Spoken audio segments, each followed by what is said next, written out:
Bonjour, donc encore un tuto pour vous préciser le parcours du patient pendant toute cette expérimentation.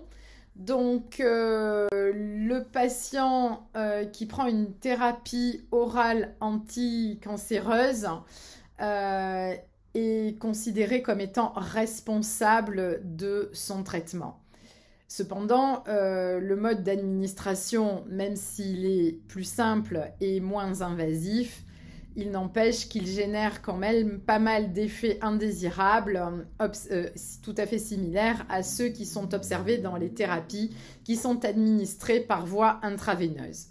C'est pourquoi il était nécessaire d'imaginer de nouvelles organisations pour accompagner le patient, pour détecter au plus tôt les effets indésirables, veiller aux interactions médicamenteuses et également aux interactions avec la phytothérapie, l'aromathérapie, les compléments alimentaires. Et bien sûr, veiller à la bonne observance des traitements pour assurer une qualité maximale à la prise en charge. Un deuxième aspect de ce parcours du patient, c'est que nous allons donc mobiliser tous les acteurs successivement en fonction de leurs interventions, la ville, l'hôpital, la ville. Et donc ce parcours du patient sera structuré en 3 séquences de soins qui seront organisées en 6 étapes clés et pour lesquelles nous aurons un financement au parcours. Donc nous allons voir le détail de ces séquences de soins qui vont correspondre chacune à une prépondérance soit hospitalière, soit à la ville, avec évidemment progressivement en fonction de l'avancée du patient dans son parcours, l'hôpital qui va donner la main à la ville de plus en plus pour accompagner le patient. Alors, qui sont les patients qui seront concernés? Ce seront des patients atteints de cancer solide ou hématologique. Ce sera des patients qui seront sous anticancéreux oraux, dont l'hormonothérapie en situation métastasique. Ce seront des patients qui seront suivis à domicile et affiliés à un régime de sécurité sociale ou bénéficiaires d'un tel régime.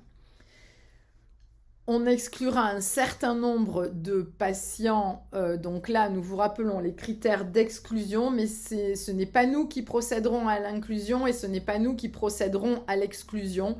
Donc en fait nous on sera contacté par l'hôpital qui aura procédé avec ces critères que vous pouvez voir sur la diapositive, à l'inclusion ou non des patients.